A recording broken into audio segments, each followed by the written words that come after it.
Hey, this is Paul Anderson, and you're watching Let's Talk Resident Evil.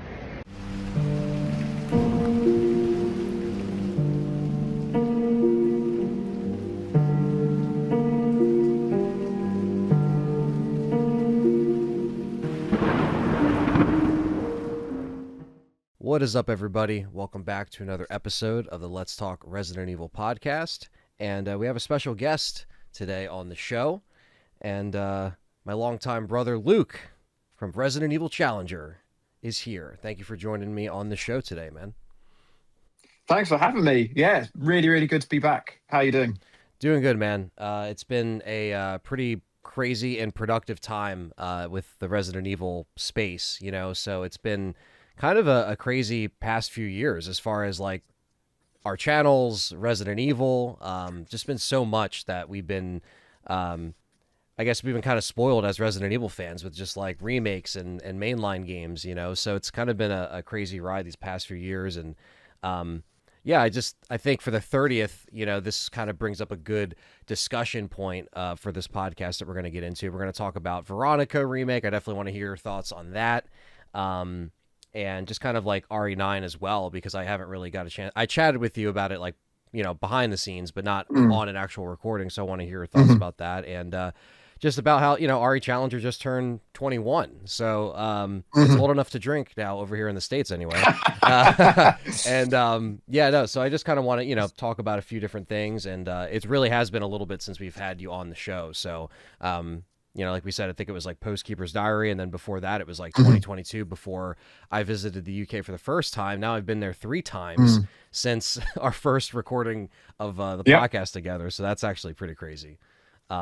Yeah, so a lot of time has passed, but Resident Evil is in a, you know, it's in a, it's thriving right now. So it's in like another era. And so I want to hear your initial thoughts when you first saw the Resident Evil Veronica Remake trailer, because it happened at a Summer Games Fest. So you definitely had some time to think about it. So what did you think? Oh, man. I mean, you know, as content creators, as fans, all of the above, we've done really well over these past few years. We've had some of the best Resident Evil games remade. We've had some great entries into the mainline series. Not some great in terms of like live action stuff. We'll talk about that another time. But in terms of like my interest and my excitement, how much I popped for something new coming out, it cannot and will never get any higher than it has been for the Veronica Remake. I have been talking about this for years. Like, as soon as Resident Evil 2 Remake got announced, it then planted the seed that there was actually some potential that we might get a Veronica Remake, because I get asked this question like all the time when streaming. Probably every single live stream I do, this question pops up in the chat.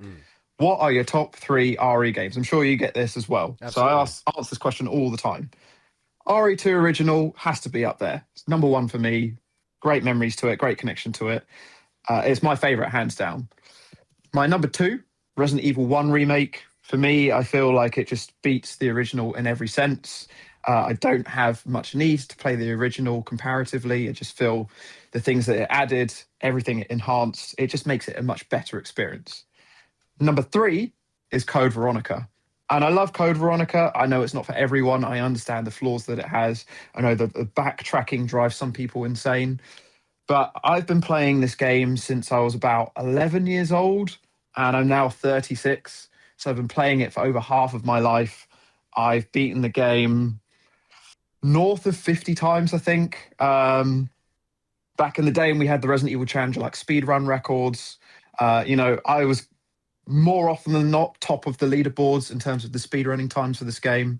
And also when we started doing our initial live streaming challenges in 2007, Resident Evil Challenger Season 2, we were, you know, doing some of the first ever knife-only runs that had been shown on the internet. And yeah, I remember like we got loads and loads of views because when we did the Nosferatu boss fight, it was one of the first videos that had surfaced online of seeing that death animation when you stab Nosferatu in the heart.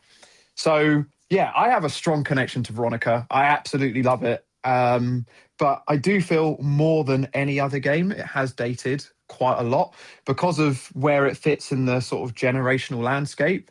I feel like the PS1 landscape has actually aged fairly well because we quite enjoy the nostalgia of those graphics, whereas the generation above that, the graphics are better, but they've actually aged worse, which is kind of hard to explain, but I'm sure many people will understand what I mean.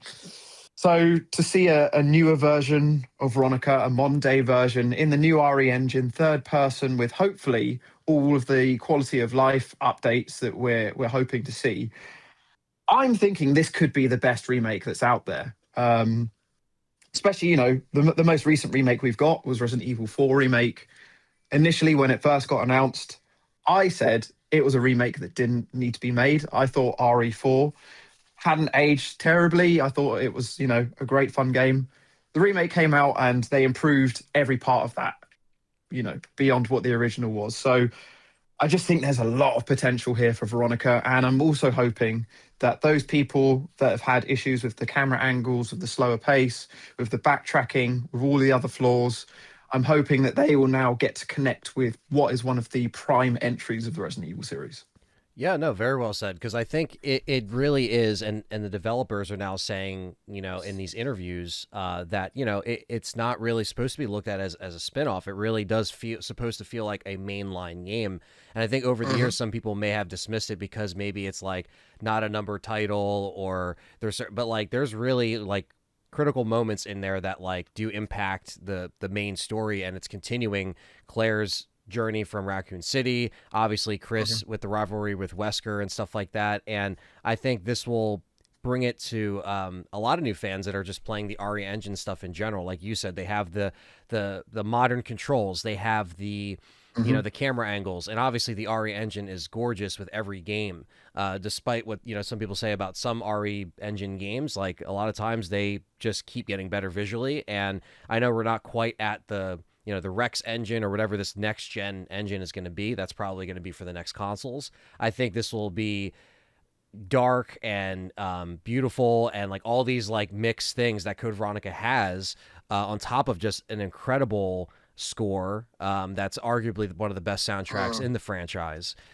So yeah, I think it's really cool to see this finally kind of get its deserved remake, because Code Veronica has gotten even more of a following, I think, through the years of RE fans and just people online that have, like, you know, always heard about it. They're like, what is this Code Veronica? What is this about? And then they play it and they're like, okay. They're either, you know, again, like kind of a little thrown off with the pacing, maybe the switching of the characters, but all this stuff will be kind of adjusted in the remake. Like, I think the fact that we have the RE2 remake director and the RE4 remake director on board, I think that they know, like, okay, don't cut things out. They don't really need to be cut. Don't, like, you know, like take out certain things like you did RE3 remake and really make it feel like it's like how RE4 was, where it's like it just added to it and it didn't feel like you played RE4 remake and you're like, this was kind of pointless to remake, like how we kind of first, like, we're talking like way back in 22. I think it was at the first meetup, like you mentioned, like you were just kind of like, yeah, man, like I'm excited, but I don't really know if it, you know, needs one. And then you start seeing more, and then you're kind of like, okay, I can see this. And you start playing it, and then you start parrying stuff. You start, you know, having the stealth kills. You do these little like adjustments of quality of life, and it really brings it to people that, you know, may have never even checked out the original, or maybe they just heard about it. It's really quite fascinating to see all of this kind of happen in this like kind of resurgence, you know, RE7, RE2 remake onward, like when they really started to build momentum, and now we're at Veronica, because really the next thing to go from here is 1 and 0, you know, do 1 again and do 0, and that's what we're hearing. But I think Veronica it just has the potential to be sold a lot more too, because these games are selling a lot more than even some of the original titles ever did. You know, so it's a really great time to be a Resident Evil fan, as we always say on the channel. Yeah, 100%. And also, I think there are some positives from Resident Evil 3 Remake. I mean, Absolutely. the whole content aspects of it, fans being disappointed, not having the clock tower, not having so many segments from that game, that created such an upsurgence online. So many upset fans, so many disappointed fans about that. Capcom knew they fucked up, and they won't do that again. Hopefully, I really do feel that lesson has been learned the hard way we saw that with RE4 remake, because RE4 is a long game, Mhm. and there are so many sections of the game they could have cut out. You know, here and there might be some small consistencies, but I'd say generally, and especially with the separate ways DLC, everything was pretty much there. Yeah. And across the board, everyone thinks RE4 remake is fantastic. I love RE4 remake. I actually put it in my top 5. Mm. And again, I think it's much better than the original. So yeah, I think we're in a good place because of what happened with RE3, and that's still relatively fresh. You know, 6 years ago. I don't think they are going to cut content out of this. I think there's going to be a lot of changes. I think there are some things which will not be the way they were before. Being very specific, very intrigued to see how they attempt to navigate the whole Alfred character, Mm. cross-dressing freak, all those kind of lines. Right. Will they go down that road? I'm really intrigued. Will they completely avoid it? Because I know it's a real point of contention. Some people are not so happy with it. Some people saying, well, it was part of the original, so it needs to go in there. But I think this is going to be a really interesting thing to see how they navigate that, what they do with it. Mm. I'm also really intrigued to see what they do with Antarctica, because I feel like Rockwood Island, you guys have actually spoken about this really well in your breakdowns, you and John recently, where like Rockford Island has some really dark themes throughout it. Like, there's like torture chambers and like Iron Maiden pits and just like really quite dark, gruesome, you know, themes that are throughout the game. Yeah. Whereas Antarctica, it doesn't quite touch those things so much. And also, you don't get a real, I don't know if it's because of when it came out, graphical limitations or what, but you don't get a real sense of it actually being that cold. I mean, like, even though you do see like the snow outside and stuff like that, but when you're doing the Nosferatu boss fight, all the characters are running around in their t-shirts. Yeah. This is the coldest place on Earth. Yeah. So I think they will definitely tap more into this element of it being sub-zero, of it being cold, of like trying to navigate with, you know, very limited times of being out in that exposure. Yeah, that's a good point. So that's something that we've not really dealt with so far. And so I think there is potential to do some really interesting things there. Yeah, very well said. I think because you have like, you know, little adjustments that they can make, like the albinoid fight, if I can speak. The albinoid fight is something that like it isn't really a fight in the original. It's just kind of like it's there, you grab the plate and then you leave. Now it's like you can make it a whole fight. Same thing with like the spider, where it's like you can kind of just run past it. And we obviously saw lots of optional bosses, right? Yeah, a lot of optional bosses. Like we saw the Titan spinner in RE9, which was the spider comeback, which I actually thought was pretty cool. So I think now that they have those assets, or they can, you know, use that and adjust it, I think like expanding that and, you know, keeping the Gulpworm, because we did not get Earthworm Jim in Resident Evil 3 remake, which would have been really cool given the fact that, like, you know, like we just mentioned, like the clock tower and like the traditional type 2 Nemi was kind of adjusted or cut completely. And so, yeah, you're right. I think they're not gonna go down that path again of like giving it to a B team and letting these things kind of slip through the cracks, or maybe like, because we still have a date of 2027. We really don't know when it's coming out in 2027. Like if I had to guess, if I was a betting man, I would say maybe first quarter of next year, but they could even say May, they could say, you know, fall. I don't know, but I think that like they seem to be on track to where they have enough time to really, you know, make this thing cook and get it to where it needs to, so, you know, fans can really like it. And I think the balance between like Rockford Island and like in Antarctica, I think those sections, I think they really go well together. But I think the one thing that I always thought, I was like, man, I just wish we had a better balance of like Claire and Chris in the game overall. And again, like the switching obviously is going to be changed. Like I don't think they're going to do the whole like, well, if you leave the item box stuff, like those items like they're definitely not going to do that. I think they're going to have more unique like layouts and set things. What are some things that like you would like to see, as far as, you know, because it's one of your favorite games, or is there certain things that you would like to see adjusted that maybe like, you know, you've been kind of thinking about the past like month and a half or so that this has been announced? Well, I think, yeah, as you said, the two characters, separate inventory, that's a really interesting point of what are they going to do with it. And it does make you wonder whether RE9 was maybe a testing ground for that, because basically they had the same kind of things of Leon and Grace, two separate characters. I think ultimately, across the board, people feel, from what I've heard and also how I feel, that RE9 tried some cool stuff with that, but it didn't necessarily land how they wanted it to. It was a bit jarring having the two separate characters like that. I mean, Izzy from Resident Evil Challenger has always been saying that she thought it'd be better if they were just two separate campaigns, which I also understand. Yeah.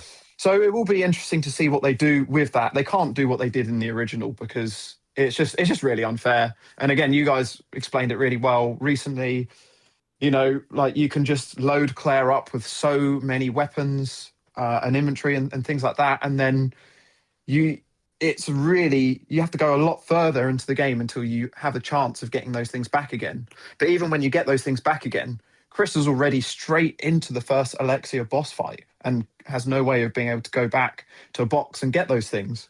So they need to try and make it a bit more forgiving, a bit more smoother, a bit more of an understanding of how that all works, because in many ways that whole character switching, it catches you out. Until you've played it the first time round, you don't know that's going to happen, and it catches everyone out unless someone's told you about it. So yeah, they can't do that.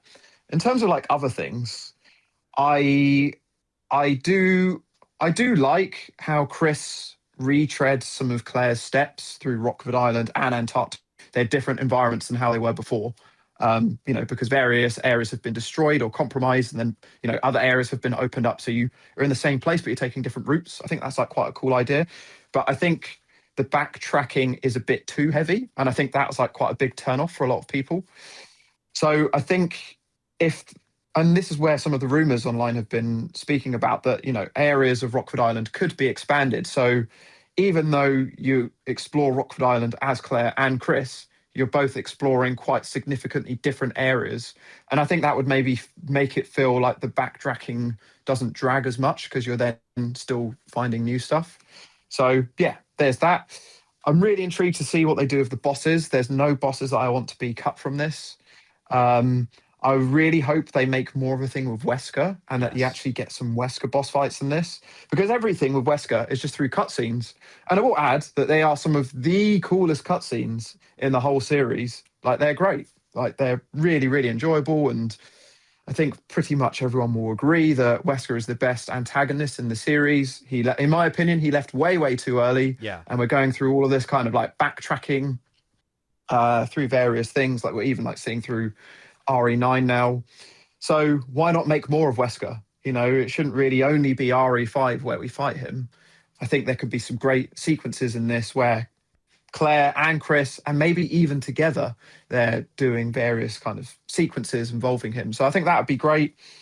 But yeah, I think Rockford Island generally is great. I'm interested to see if they do anything with the helicopter scene at the beginning. People have been saying there's rumors that there'll be like the helicopter chase scene that you normally watch, but this could actually be it throws you straight into the game with something interactive with that. I think it would be cool. That'd be cool. Yeah. What I'm less interested in is, and I really hope this is a false rumor, is this whole like open worldy motorbike exploring thing. Yeah. Open world works for some games. I just don't think there's really a need for it in RE.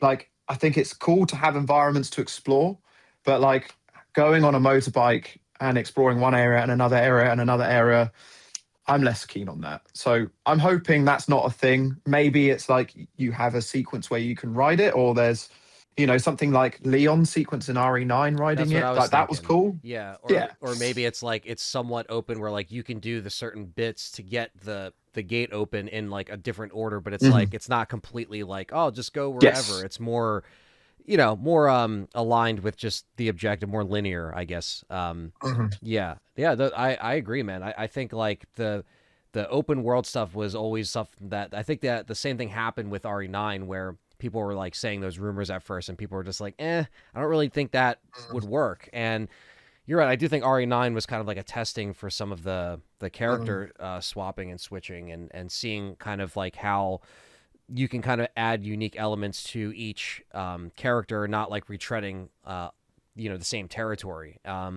So I think that is something that they can definitely like fine tune, and like you said, the bosses need to be they got to be there. They can't adjust that Mm. stuff because people are just going to be pissed. I do think it would be cool if like if Claire takes out Alexia and maybe Chris does fight Wesker. I think that Yes. would be Yeah. a cool to give them unique fights, or like you said, whether they help each other together, or maybe if Steve in his like transformed state is able to somewhat help or something. Like there's something Mm. that happens where it's a little bit more than how we just get the little, you know, runaway fight. It's not even a fight really. It's just running away from him Mm. swinging. Where, you know, you inevitably will get hit unless you do the quick turn thing, which I've never been good at, quick turning and going around the other I way. still can't do it. Yeah. Yeah, I see it online. I'm like, how do you guys make it look so easy? Yeah. I'm not I've never been able to pull it off. not good at that. And now we'll have, you know, the difficulty settings where, you know, everyone knows at this point. If you don't know, yeah, the original did not have a difficulty option, only in Japan. And which was interesting because I popped that in for a video because I have the Japanese version over there, and it's the X version on Dreamcast, which is really cool actually. Mhm. But I had the difficulty selection. I'm like, wow, it's just so interesting why they made that choice. And now, you know, you're Mhm. gonna have your assisted, your standard, hardcore, and then whatever the harder mode is. Yeah.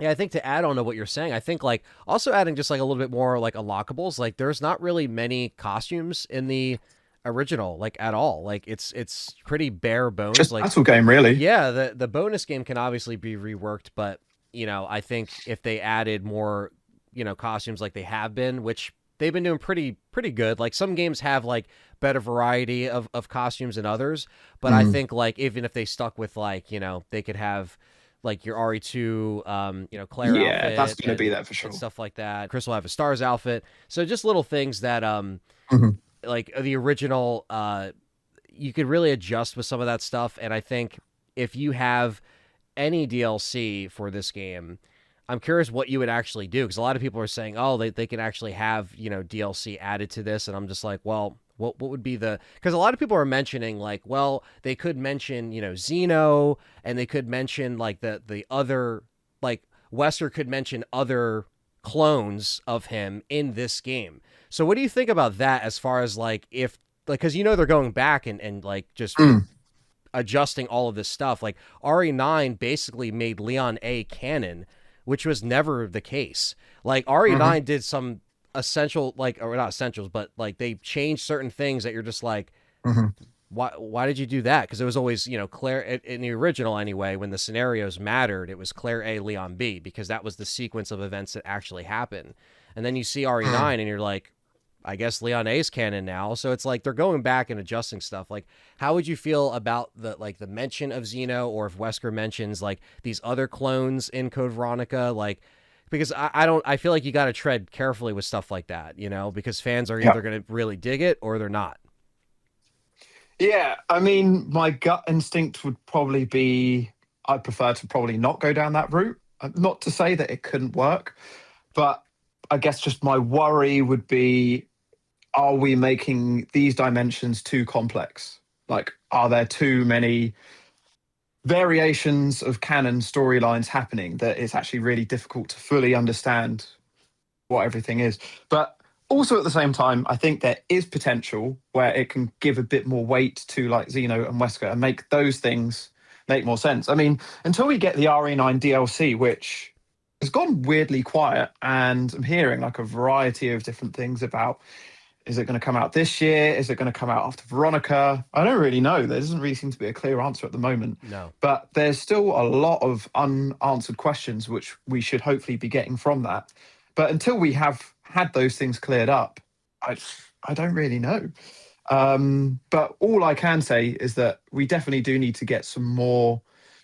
We do need to get some more background on Xeno, because I mean, well, we'll be speaking about RE9 later, but that was one of the main issues, that this was such a great antagonist that they were introducing to the series, but it just really felt flat. There was no boss fights. There was no real significance of anything that happened with him. And he seemed great. He seemed really, really cool. He was the itch that everyone was scratching for. Everyone was missing Wesker, at least I was. And it was that was the, you know, the thing that we wanted to see come back. But we got a little bit of it, and then the rug got pulled away from us. Yeah, and you bring up, you know, the DLC question of just like when are they going to put this out, and the rumor is like, Mm. oh, it'll be afterwards, and like after Veronica because you think about like if it is because like Shadows of Rose came out like it was like a year and a half after Village. It was a long time, and if they wait that long again, depending on when Veronica comes out next year, it might be coming out after the fact, and if that's the case, then yeah, maybe that will also kind of explain some more things about that, and whether or not Veronica touches on that too. It's a good point. It's kind of odd when it feels like RE9 is not completely wrapped up yet, and then getting this Veronica, which is cool that we're getting it really like soon, but it just feels odd when they don't like wrap it up and then they immediately like they're like, oh, but here's another announcement and it's probably going to come out before our DLC's done. Like I'd rather them take their time and like get that story kind of like just adjusted, because I think overall people can look at a game once the story DLC is done. Like, do people look back on RE5? I talk about this with John all the time. Like, do you look back on RE5 and you think of Lost in Nightmares as well? You don't just think of like RE5, at least for me, because of how like essential that whole story piece is with Wesker and Jill falling out the window, and like that awesome fight scene is arguably better than the final Wesker fight in the end, I would argue. I would agree. So yeah. I think yeah, it's just it's cool to see Resident Evil thriving, but like yeah, they're not stopping. So I guess they want to keep it on track. So they're just like, okay, Veronica remake next year. The rumor is 2028 could be the next remake, 0 or 1 again. So I just think with 0, Veronica, please. Yeah, 0. Oh my God, please. And just the connection of the 0 and 1 can connect so much better, and Rebecca can actually feel like she went through something instead of like acting like nothing happened. Like she's just talking to these characters like, I don't know what's going on. It's like you just fought like crazy shit up to this point in the facility, and you went through this whole thing, and then she's like crouching in a corner with a hunter. It's like it doesn't add up, like at that point beat multiple tyrants, and then that happened. It was really bizarre, especially because both games came out the same year. So it felt like there was a real opportunity to connect them together, like 0 and RE1 remake. But yeah, it was odd. Very strange. Very strange choice. And I think with the RE engine, trying to connect these things better, I think that's something they'll definitely do in Veronica, with just like, where Wesker is at, because now we're seeing this is like the earliest version of Wesker in the RE engine that we've seen so far, because obviously we've only seen him in RE 4 remake at this point. So this will be like that what, and it is true. It's like these really are going to be the last few months where we're going to be able to play Code Veronica without like a remake out, because once the remake comes out, it's just like you're always going to have that to compare to. Like it's interesting when you have just the game by itself and that's it, and then now you have this remake counterpart, and then you're going to be comparing and obviously maybe preferring to play one over the other. And I think Code Veronica, like a lot of people, there was somebody that asked, it was a CT Reviews, he's one of the members, he asked a member question in the last member podcast we did, where he's like, hey, I've been playing all the Resident Evil games, but like Code Veronica I just can't like get into because of the certain mechanics or the backtracking and stuff like that. Is it still worth playing? And I said, look, if you're going through all the Resident Evil games, I think it's still worth playing, because the story, because he said he loved the story. It's just those little details that get like that, maybe just like or turn off to just keep playing. Like, you can get screwed over by certain things if you don't like look at a guide or look what's going up in front of you. And a lot of people do like to still play games with that like sense of unknown. Like you're not looking at everything online. You're not looking at a playthrough. So I think it's worth it for anybody out there listening, or if he's listening as well. I definitely still think it's worth checking out before the remake, because then you can really like 100%. draw those lines and be like, oh, that's what they did here. Oh, that's really cool. I actually prefer this, or vice versa. Like that's it's always cool to see where it came from, and then to see the like, to see what they refined and how they adjusted everything. That's what's been really cool about all these remakes. Some have done stuff better than others, like the RE2 remake scenario system is like a joke. It doesn't, the second story is basically nothing. It's the same thing. So there's certain things that like they might have like they didn't think about it too much. Where you have something like RE4 remake coming off of the last remake, like if we're comparing, that really was pretty seal proof. Like you mentioned earlier, it really did things so much better in many ways, but I still love the original. I still go back to the original for certain things. So it's almost like the originals are always going to be there. So while some people might get more upset of changes they make or adjustments they make, it's like they're always going to have their unique feeling. and vibe, you know? Like, obviously, you go back to original RE4, you're going to be like, oh, wait, I'm trying to parry, but I can't parry, you know? But it's something that's cool because that's that challenge now that is in that game where it's literally just like, it's just how it was. Like, you know, it's that snapshot in time, 2005, you know? And then obviously this going back to 2000, it just brings me back to, you know, Dreamcast. And like, I did a memories video recently and I just talked about like my memories getting it for the first time. And like, do you remember playing Code Veronica the original for the first time, and like kind of your experience with Resident Evil up until that point where you're just like, holy shit, this is like the next generation of Resident Evil? How was that for you playing it for the first time back then? Yeah, so I never had a Dreamcast. So my first experience of it was playing on PS2. And yeah, as I said earlier, I was 11. Yeah, because I think the PS2 version must come out in 2001. Yes. So yeah, I was 11 years old when I came out. I mean, I was 6 years old when I played RE1 for the first time. 8 years old when I played RE2 for the first time. 11 when I played this. So a very young age to be playing very terrifying games, especially Code Veronica. Like, as I said, it's very dark. Yeah. Like talking about torture and some pretty gruesome ways of some very gruesome themes. I think again, like you mentioned it on your channel. Yeah. The connection to like Germany and even like Hitler and things like that. Yeah. Like it's a dark game.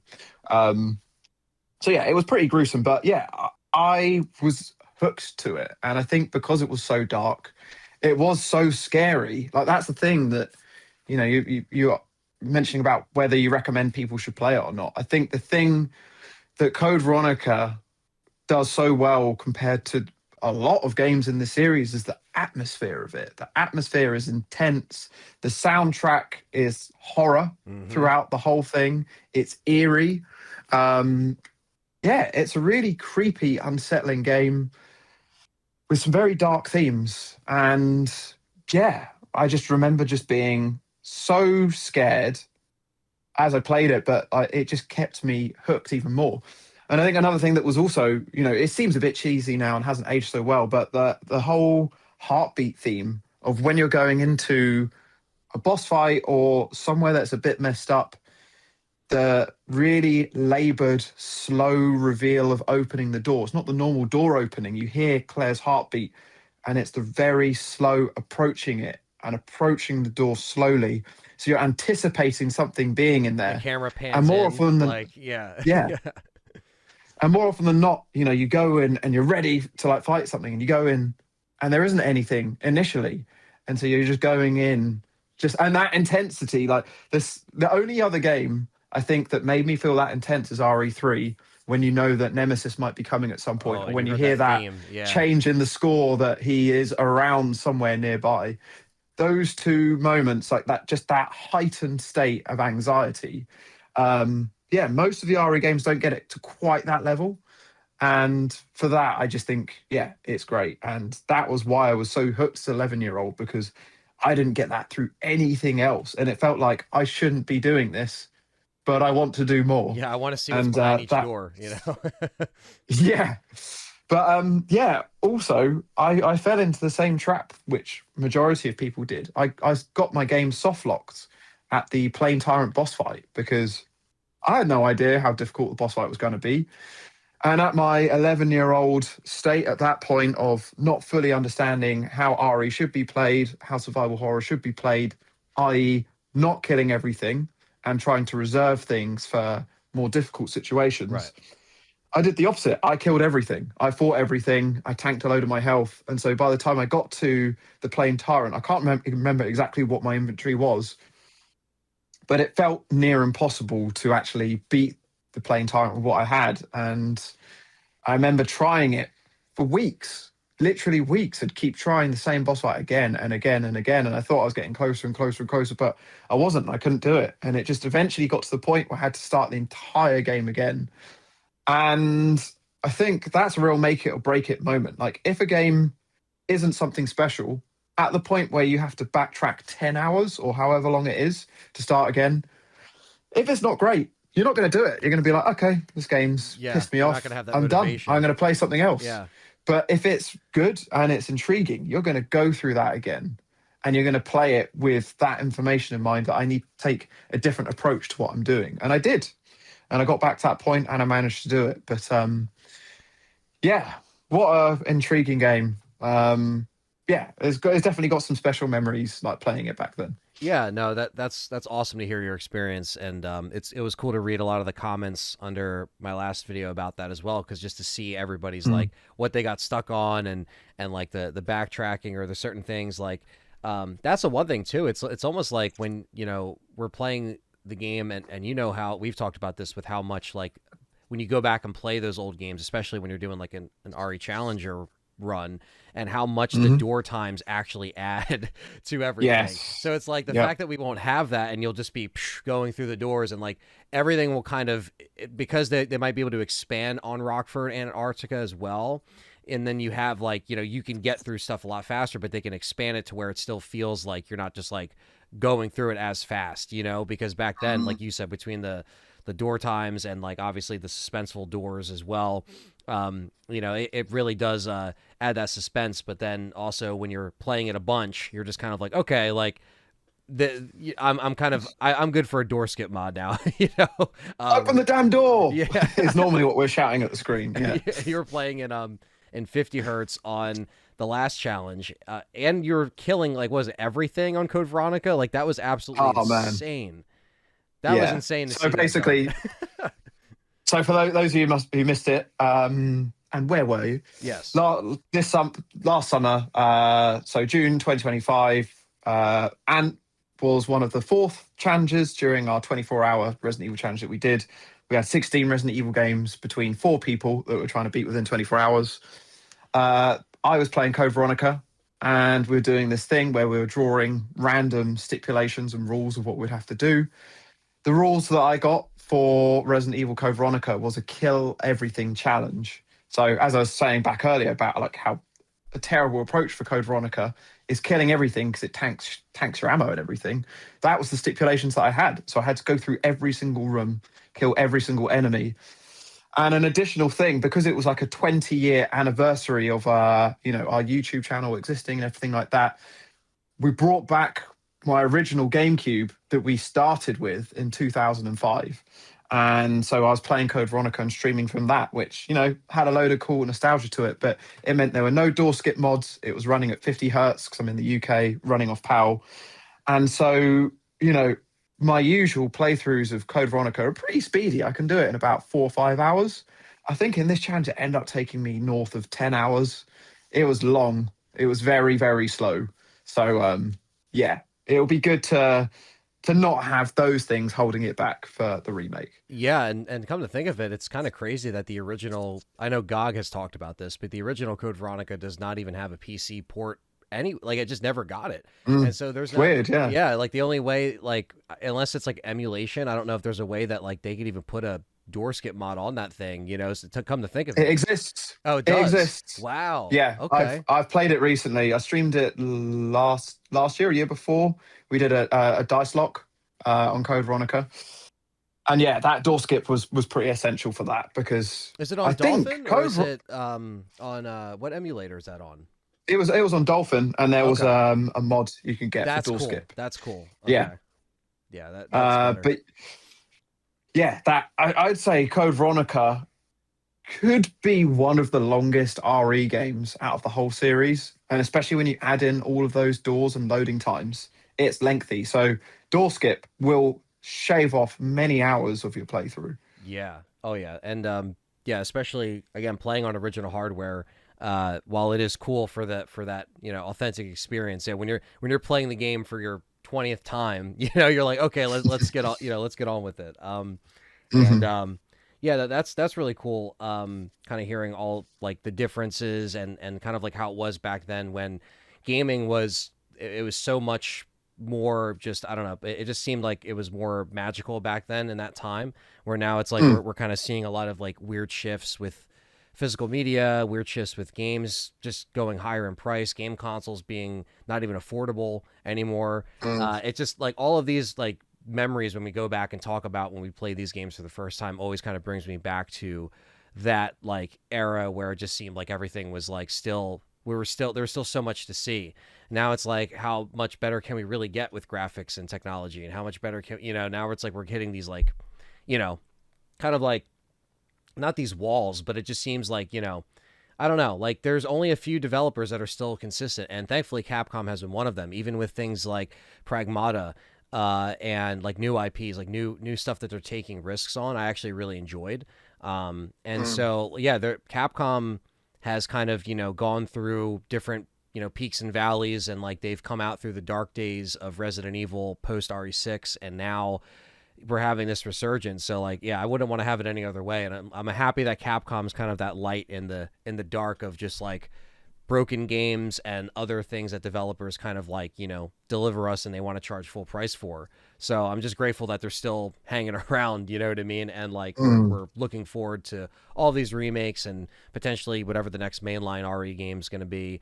And it's the 30th year of Resident Evil, so I kind of wanted to just kind of segue in like now looking at everything in the rear view of like the 30th year, and obviously we can talk about RE9 at the end of this bit, but it's insane that like 30 years of Resident Evil, and I think a lot of people might have been, I guess, expecting a little bit more throughout this besides just like or an orchestral concert and all this stuff, which is cool, but like I think I'm going to it as well, by the way. you're going I got to tickets. Oh, that's awesome. Yeah, that is so cool. yeah, really, really excited. I don't know if they have the US dates even there. I think it's just I don't even know if they like have plans to do it at the end of the year. I think John was looking it up and he was saying they might hit New York, but like I would like to go if I could drive to, if I could just drive a few hours and be there, because yeah, that would be really cool to see in person. Yeah, I think like it's still a great 30th as far as like, we did get RE9, we got the Veronica announcement. A lot of people probably wanted it like an original trilogy kind of remaster or something that with like, door skips and like different like, you can put it out on Xbox, 100%. PlayStation, Nintendo, So I think that there's like maybe a little, maybe that's just us like, wanting too much. I don't know though, because I feel like we're not, I don't know. I think like we're not asking for that much of just like, hey, you see the interest on GOG. Obviously, people are buying these things on PC, and why not just do that? You know what I mean? To kind of like cap off the 30th. But it is insane that between RE9 kind of bringing things back to like Raccoon City, and like you had these moments that were trying to bring things back to where it all started, so to speak. I think the longevity of the franchise, it's crazy to see, all the different versions and the different variations of Resident Evil, how we got it, whether you have all the pockets of like the action RE fans, you have like the more strict survival horror fans that really look at like the original trilogy and Code Veronica as like the golden era, right? Of like when you still had fixed camera angles and you still had all of that stuff. And obviously now you have the RE engine era. So it's like, you're going to have different pockets of fans throughout, but it's insane that like throughout all of this stuff, like, both of our channels were created. We've like obviously gained a, community throughout all of this, and been able to kind of bring people together. So I think that that's like the crazy thing about it all, where it's like, while it's such a like long running franchise going since 96, it's like, it's had so many peaks and valleys, but it's still here, and it's like selling more than ever. It's like Capcom's like most successful IP, I think, at this point, right? Monster Hunter is like keeps kind of dipping up and down because they sell so much of Monster Hunter all the time. But yeah, dude, it's kind of crazy because there's not a lot of like franchises that have stayed consistent. Like there's a lot of long running franchises that, obviously were from the 70s and the 80s and beyond, but like this one has still been able to adapt and has been able to like stick around, and I think that's pretty incredible, honestly. There's not loads of super memorable outside of really Nintendo and Sega. I mean, there are some, but I mean, none that really have quite the same impact as Resident Evil. And 30 years is such a long time. 30 years is a really big chunk of time to be able to keep being innovative, to keep reinventing yourselves, to keep going back to the drawing board and figuring out ways to, one, draw new people in, but also at the same time, please the old fans. And yes, we've obviously had those low moments, but I do think the good thing about Capcom is they learn from their mistakes. Not all of them, but generally, I mean, like if you look at where things were with RE6 and where things are now, they have turned things around hugely. So yeah, they are great at listening to the fan base, listening to what we're saying, taking that input and being able to implement it in within the games. Yeah, because I think they're really trying to, again, like once they get all these remakes kind of done, it's almost like if they maybe might go and start giving us something like a Revelations 3 or maybe more spin-offs, at some point. Mm. Because it's like once you do 0 and 1, like do you personally think they're going to go back to 5 and 6? Like what are your thoughts on that? Like do you even think it's worth them going back to that? Or do you think it's just like do 0 and 1 and then just like let's just focus on RE10, maybe do spin-offs here and there? Like what are your thoughts? My honest thoughts are very business minded, and this is just one of Capcom's biggest franchises. I think if there's any kind of demand or appetite for any of these games being remade, they will capitalize on it because money talks. It's true. Look at how well their sales have been over the past few years with remakes of new entries. They're all really high. They're all doing really well. I mean, do I have much of an appetite for 5 or 6? Not really. They're probably like much lower down on the list of things I'd like to see remade. Right. Veronica, like as I've said, is not even a 10 out of 10. That's like a 110 out of 10. Yeah. So I'm a very, very happy fan right now. Like very, very pleased with that. Mm-hmm. 0 would be probably my next one I'd like to see remade, because I think 0 is very similar to Veronica, where I think it has some really great ideas. It encaptures the RE atmosphere and environments really well. It has a great soundtrack. I personally really like Billy as a character and Rebecca as well. And also it's like it's a dark, interesting environment. So it's just a very flawed game, which mostly comes down to the zapping system and the inventory system. As I'm actually quite fresh speaking about this because we did a stream of 0 last week. We're actually playing it with the item box mod. The item box mod does make it a much more enjoyable experience. Again, it's not perfect. It's fairly limiting on what they could do with what they had. But that whole idea of like going around, picking up items, dropping items again. Oh, you've dropped too many items in this room, so you now need to leave the room, go and drop more items, then come back before you can pick something up. Just we don't need that level of bullshit. Yeah, too it's many just extra steps, Yep. And, like one of the things that actually, stops me from going back and playing 0, because I rate it much higher than your average RE fan, if I'm honest.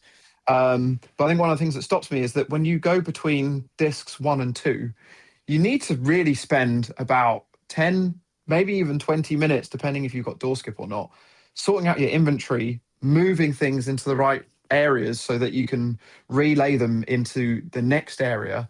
And it's just like, what a ball ache of a process to be doing, that you have to be doing admin in a game. We all have enough admin in our lives. I know some people love those kind of games. I remember Callie saying she loves Power Wash Simulator. Yeah, fair enough. I've got loads of friends that love Farm Simulator. Fair enough. But for an RE game, I don't think we should be, it shouldn't be mandatory that you're having to spend that amount of time doing admin. So I think that it could benefit a lot from a remake. Outbreak, I would love to see remade. I kind of missed the Outbreak train because of the lack of the online working over here in the UK. And then when I played the server versions that we've got now, that I played that maybe like 4 or 5 years ago. So it was very late to playing it, so I don't have the same nostalgic connection that a lot of people do. Love to see that being remade. So I just think there's like many more things on the priority list that I'd love to see be remade rather than 5 and 6. But also at the same time, I have been wrong. What I said about RE4, it doesn't need a remake. It definitely benefited massively from a remake, and I love the remake. So maybe they could do some great things with 5 and 6, but also at the same time, 6 is my least favorite out of the whole series. I don't care for it. I've played it through once or twice. I picked it up just before Requiem came out. I had, similar to like you guys with the Legacy series, I was like, I'm going to go back and revisit all the games. I played it for like half an hour and I was like, this game just sucks. it just sucks. I don't like it personally. It's just too actiony. It's just, yeah, it's not what I want from RE. So yeah, it could be improved, but also at the same time, it's not something that I hold that close to myself. So there's not things I'm excited about seeing being remade. But I don't know. We'll Right. see what they do with it. Because at that point, it would be like they would just maybe make changes to said story. Like, do you not give Wesker a definitive death in 5 remake? Do you leave that open? Do you, do you not make 6 such a like bloated mess with so many characters and so many stories? So it's almost like if they were to do that, they would kind of have the idea in mind of like, well, we're going to kind of change a little bit and like give it a unique spin. Because like you mentioned, it always seemed like they kind of were kicking themselves for killing Wesker off when they did back in 2009. And I say kill off because they could still just say, oh, well, that wasn't him. That was, they could still do that at any point and just be like, surprise. And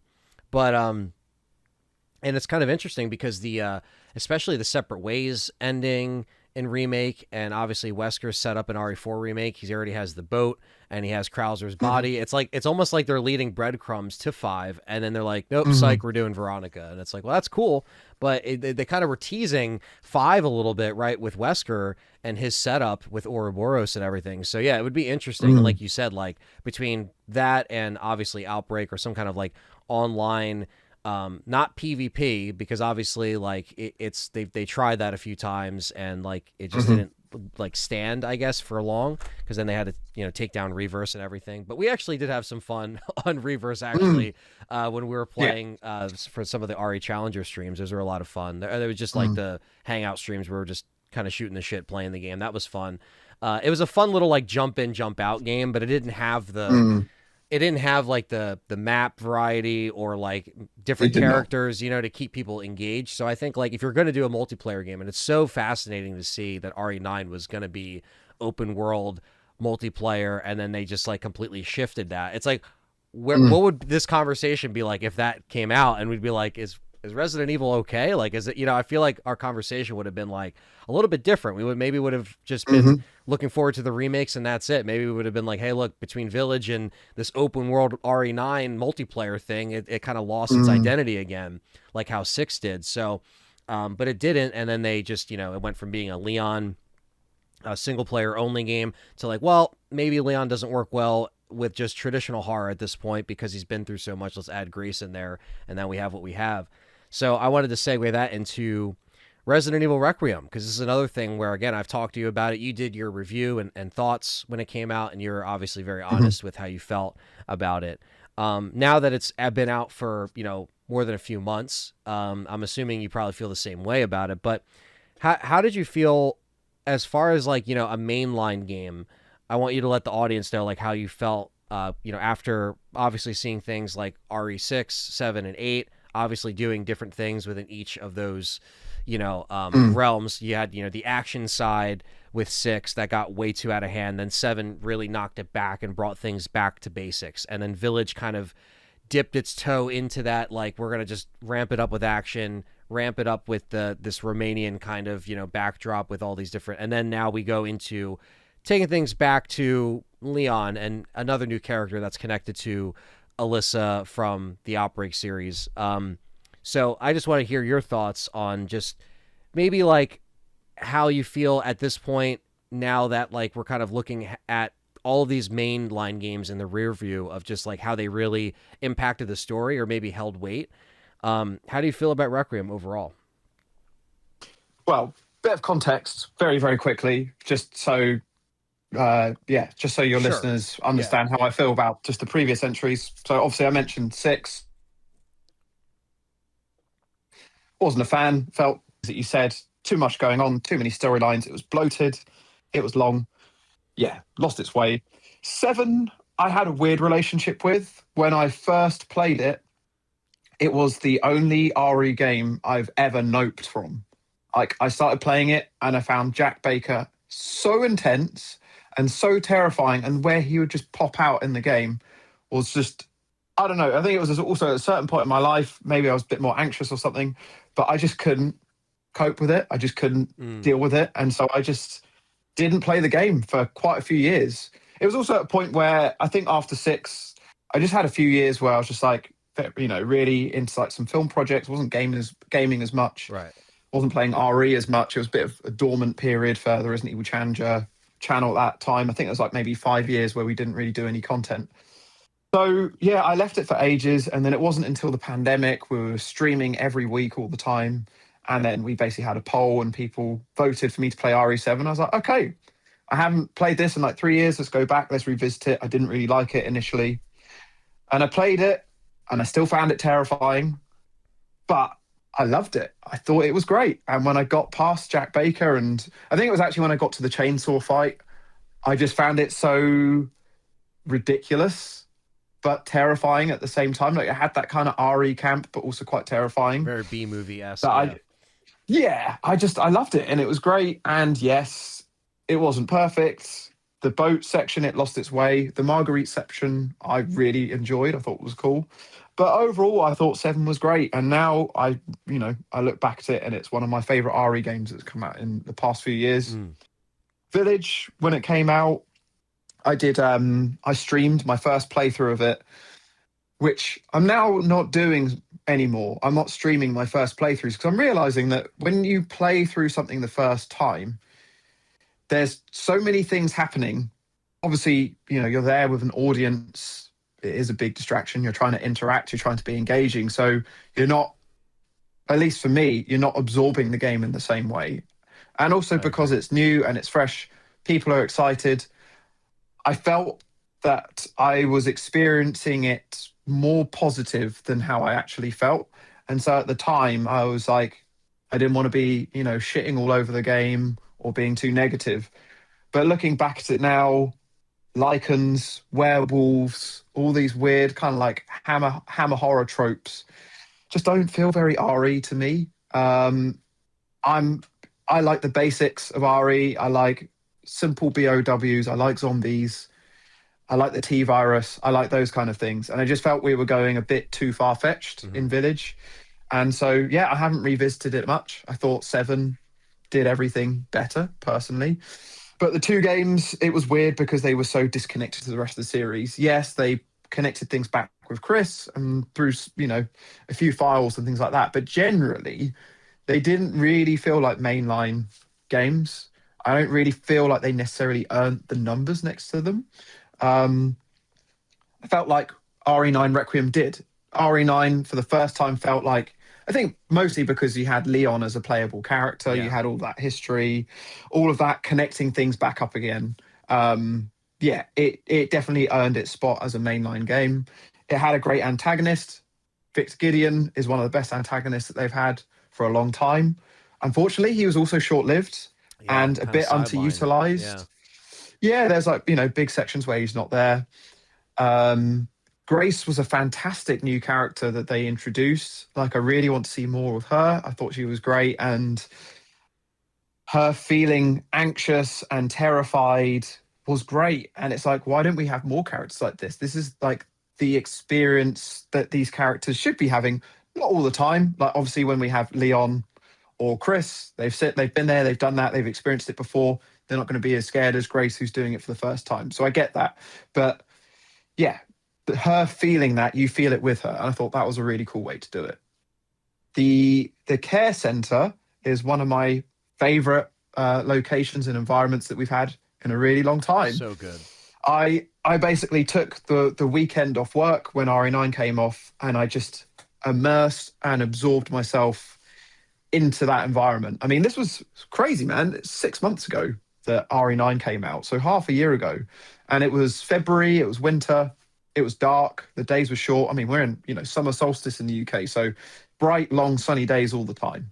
Back then, it's like shorter days of the year, very dark, it's cold, people are staying indoors. It was a really nice way to experience the game with that. And so I really immersed myself through it. But when I finished the game, it was basically, we're building up with Leon being infected. Leon's been in so many games. I truly felt that this was the end of the road for Leon. I know we've done this before with other characters and then it's turned around and, it is what it is. But I truly was thinking that this was his last game. And one of the main issues I've had with the amount of RE games and content we have out there is there doesn't feel like there's enough consequences for the danger that these characters are living in. There's, there's so many things going on, but yet not enough characters, I feel, have been killed off. And I know many people won't agree with that. It's a controversial opinion to have. But I come from more of like a Game of Thronesy kind of world where when nothing is guaranteed, and I don't think I'm not saying that, we should kill off Claire and Jill and Leon and everyone. Right. But I think every now and then there just needs to be a reminder of, oh, this is a really dangerous environment we're in, and there are consequences to what's happening. Nobody's Whereas safe. we keep getting, no one's safe, but we keep getting more and more characters, but then, they just kind of disappear and we never really get any closure. Or like Billy Cohen is a perfect example of that. I've said this so many times. We never knew what happened to him. Yeah. Whereas if we'd said, oh, he didn't make it through after after what happened in Resident Evil 0 because this happened, it's like, right, this is, the Arclay Forest is a dangerous place. Raccoon City is a dangerous place. There's just not enough of that. And so when we're kind of building up to that with Leon, and then it just suddenly U-turned everything at the end. And yes, I know there is a alternative ending, and I say that with very strong quote marks because it's not really kind of a very where he lazy, does die. Mm-hmm. But it's not canon, and it's half-assed. They didn't even believe in it. The fact that you can just kind of retry and they don't actually close things off properly. They even ask you, like, you want to go back and try, like, it like has a little prompt that comes up. It's like, well, then what's the point? Why did you even tell me to pick this There option? was absolutely no point. I don't know why they added it, and I think the game would have benefited a lot from just not having that extra complication. But yeah, I don't know. It just all U-turned a lot. All the antagonists went as well. We lost Gideon, we lost Zeno, Leon survived. It all just U-turned so quickly. I don't know. I just felt it felt a bit flat. And then I guess the main problem that I've had with RE9, looking back at it now, is that it just really suffers from replayability. Like I maybe did 3 runs of the game. I never actually got around to finishing my Insanity mode run. But after I did 3 runs of it, and obviously, I've been streaming it. I'm a content creator. I've got fans that love watching me play it. Yeah. I'm really interested. I love absorbing it. I love absorbing every single pixel of the game. But just after a while, I was like, yeah, I'm done. There's not really much else to do. It's like RE4 Remake. I maybe have played that game like 30 times. Like there's so much replayability. There's like different weapons, like a big variety of difficulties. There's like a lot of challenges. The trophies were really intriguing. Mm-hmm. RE9, it didn't hit quite the same. And I actually found, in some ways, and this is going to sound really, really harsh, and I'm going to have mobs of your fans coming at me with pitchforks. Oh, no. But in some ways, it is a little bit forgettable. Like I just once we kind of had that big excitement period and everyone loved it and it was great, it just fell flat. People moved on and people didn't speak about it. And I maybe had like 2 or 3 months where I didn't talk about RE9 at all. It just, people just kind of moved on a bit. It didn't hang around as long as other REs did. Like even Village, I felt hung around more. I mean, I've played RE9 more than Village, but yeah, I don't know. It just, it had more to it. Maybe it will change when we've got a DLC. There's more strings to it. But, we have had a DLC for 9. Leon Must Die. Yeah. And it was fine. Yeah. It was okay. It was different. But that also suffered. It also suffered with the same kind of lack of replayability because the part, there are obviously different paths you can take, but by and large, it's all, the enemy placement. Yeah, the items that you find can, there's more randomization of that. But the enemies are largely in the same areas. And after you've done a few playthroughs, you can just start predicting quite a lot of it. And I just don't think it really had more than a few hours playing through it. It's not like, I felt like I got more time out of Mercenaries, out of 4 or some of the other DLCs that we've had. So that's my opinion on it. And it's not an opinion that I want to have. Like I was as hyped as anyone was for RE9, but there were just a few things that just didn't connect with me, and I may not share that opinion with everyone, and that's fine. But for me, it didn't hold enough memorable um it didn't hold enough memorable narrative and storyline in it for me. Um, so yeah, it's a very long-winded way of answering your question. No, but I'm happy to hear it because I know we've talked about it, and I know you've talked about it on stream and stuff too. But yeah, it's just cool to Mm, hear different opinions because that's what I like about having different people on the show or when we talk to mhm, different people or fans. Like it's cool to see that we're not always going to feel the same on everything. mm, And I think as far as like a mainline game, it's probably my favorite mainline game since probably five, in my mhm, opinion.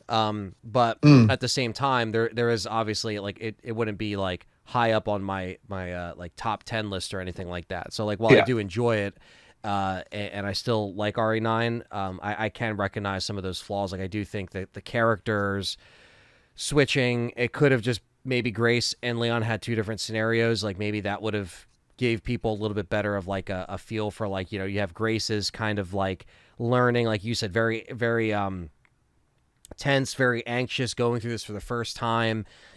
Mm, She is an FBI agent, sure, but she's never seen anything like this before. um some people weren't a fan of Spencer's like atonement or like his like mm. his It was odd. yeah.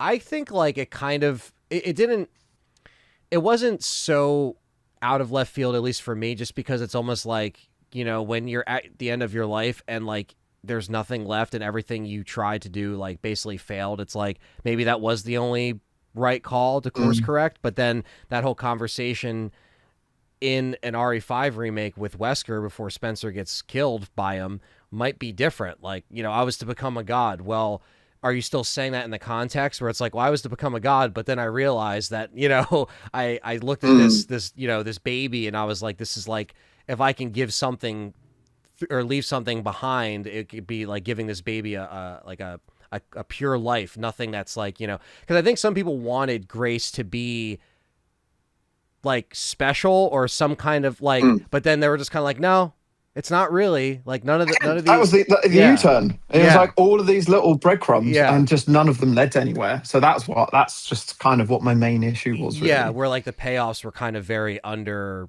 They didn't feel as and like there is certain bits that are annoying to replay, like the orphanage stuff that you can't skip. Like that should be you got to hide all the Mm, time and hmm. wait for the children to tap on the bed. Then you got to walk out and stuff, and you're just like, once you Yeah. do it multiple times. I know there's mods on PC that not only because some people really don't like that Grace is as loud as she is. Some people, there's like a muted Grace mod, and there's a skip orphanage mod. So there's a lot of stuff that Hmm. people and then same thing, like I thought Victor should have had more of a presence. Like Zeno obviously was very Yes. undercooked. It was cool to see Leon fight Hmm. a Wesker-esque figure, basically. That was cool, Mm. but again, very short-lived. I thought the Raccoon And City we should have done stuff, that fight. we should have did the fight, and the Raccoon City Yeah. stuff could have been even longer, of not just like getting all of the stuff for the gate, but it could have just been a little bit more like, not just like, well, we're just waiting to get to the RPD. It's like, it was cool to go back there, but they really just like, I think they just savored Raccoon City for like they changed again. Another thing they changed, we talked about changing the lore. It's like it was not supposed to be there still. So they basically just went back and said, no, Hmm. no, no, it's still kind of standing. So we can just ultimately bring Leon back, which while it is cool, very nostalgic, and you can watch me and John's first playthrough where we're just like, holy crap, we're getting like chills like walking through this stuff. It Mm. obviously doesn't Hmm. have the same impact when you go through multiple times, but I think like you mentioned, like trying to play stuff offline and taking it in was also a nice treat because that's kind of Hmm. what we did for RE9, where we just were like, Yeah. let's just play this offline and just experience it, Hmm. like sitting on the couch, just playing it and getting all Hmm. of our genuine reactions. And that was the best way to take it in. But yeah, I think could have been a lot worse.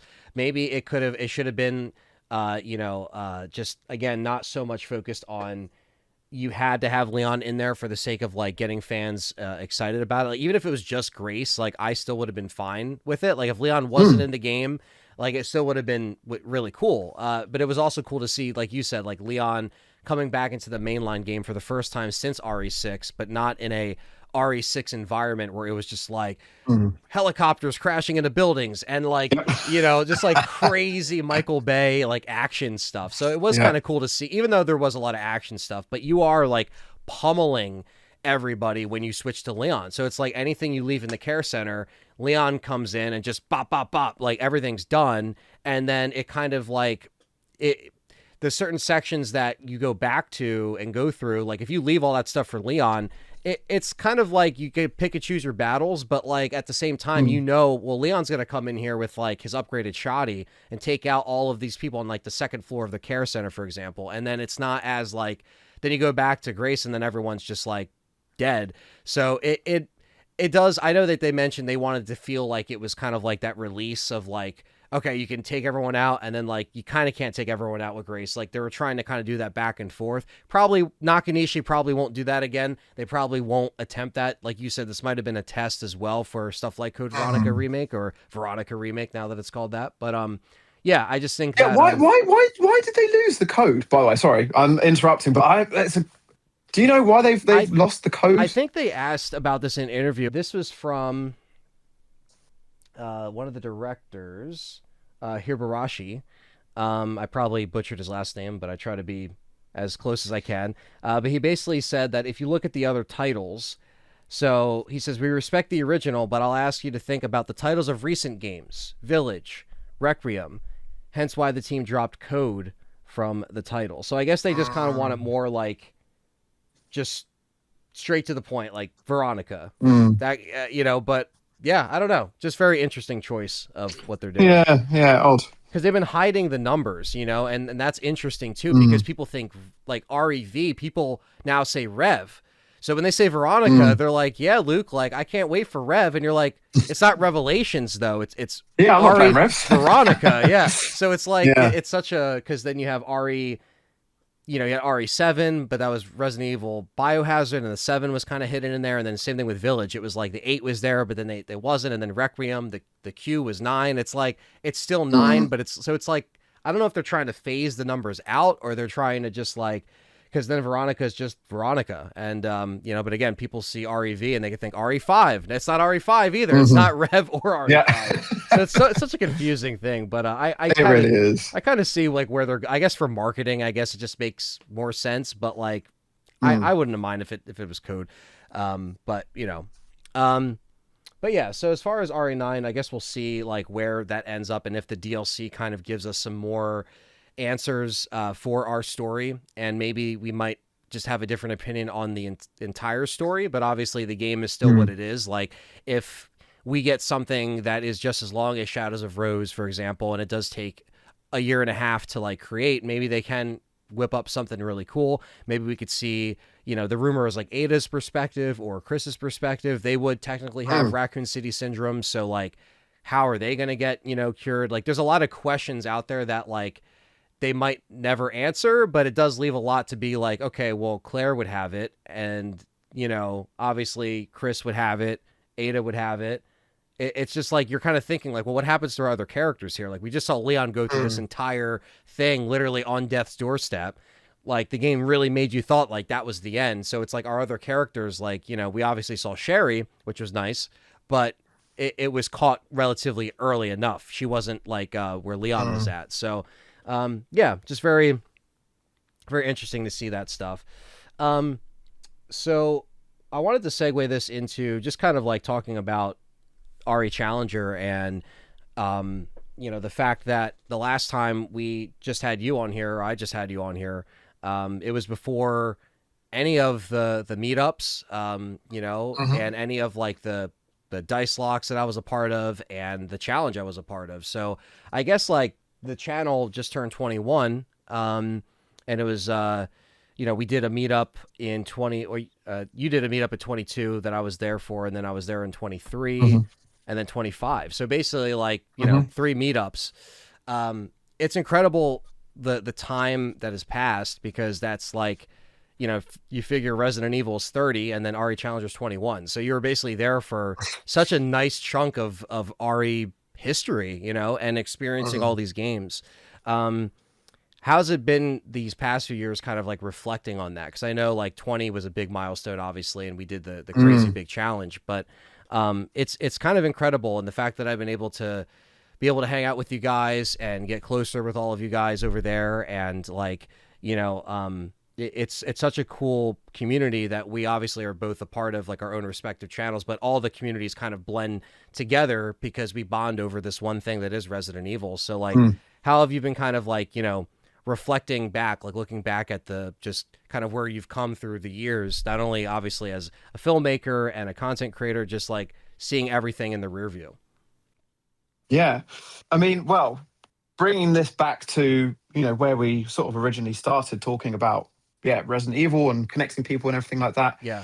It is amazing that, not only have I made these, a bunch of different contacts and friends and memories online doing these meetups. As you say, we've done quite a few of them. We've done 4 of them. We didn't have one this year. This has been like our fallow year, but we've already started making plans to have one next year, which is really exciting. Wow.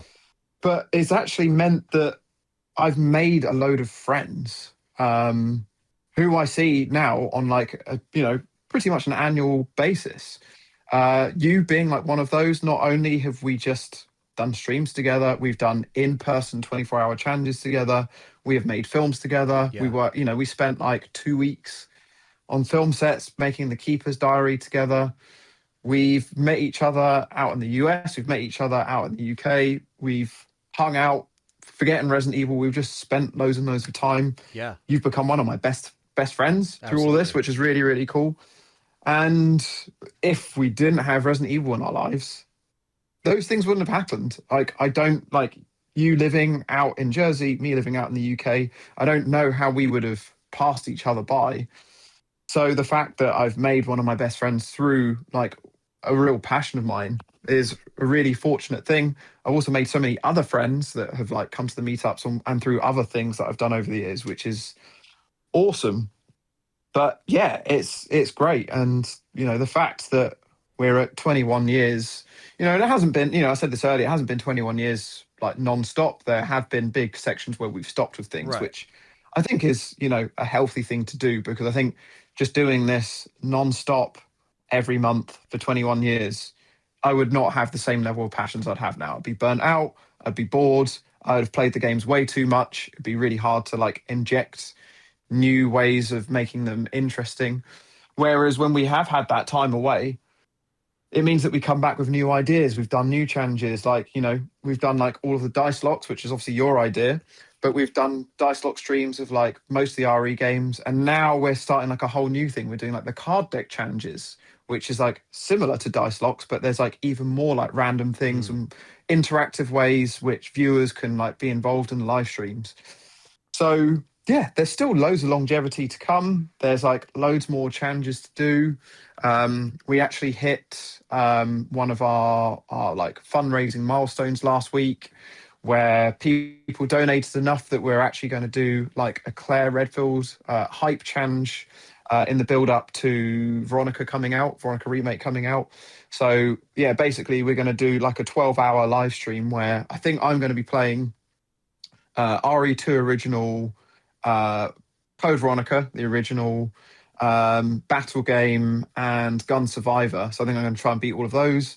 And I think Izzy, who I do most of my streams with, will be doing like RE2 Remake and playing Revs 2 for the first time. Izzy's not played it before. So basically that's the loose kind of plans that we've got in mind. But yeah, something like that is going to be really fun. We've not done it. We've not done like a like a character themed That's pretty cool. live stream before or like challenge. That. Yeah. But I feel like Claire is like so underutilized in the series. Like she hasn't had enough love. I think most people can now say that Leon and Chris have served their time in the series. Yeah. Jill and Claire and Rebecca could all do with more. So, Absolutely. Claire has always been my favorite character of the series. So I'm really excited to see her coming back. And so we're basically seeing this as like a celebration for Claire's big return. So, yeah, there's loads more to do. We've got like, hopefully going to be doing like a Christmas stream at some point as well. And then there'll be more, 25-year anniversary. We'll definitely be doing like a 24-hour live stream.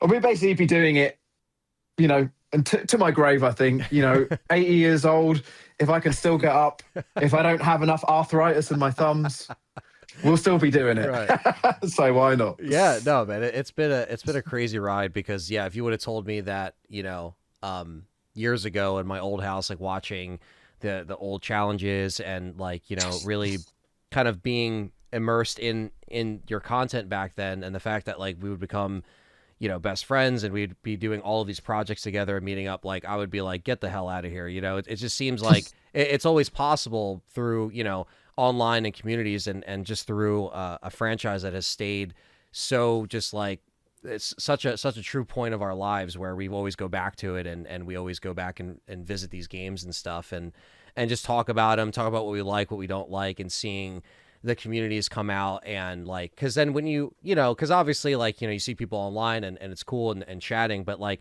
when you're in person and you put like, a name to the face and you have like those interactions, like that's just stuff that like I'll just never forget, like, and like especially the last meetup that we did was just awesome. I loved all the venues that we were able to kind of, hang out at and, yeah, just that, because that was the only time I ever went to any like RE, I never did one myself. So the fact that you guys were able to put together such great, snapshots in time of like these celebrations and the fact that we were able to kind of do like streams like around that time as well.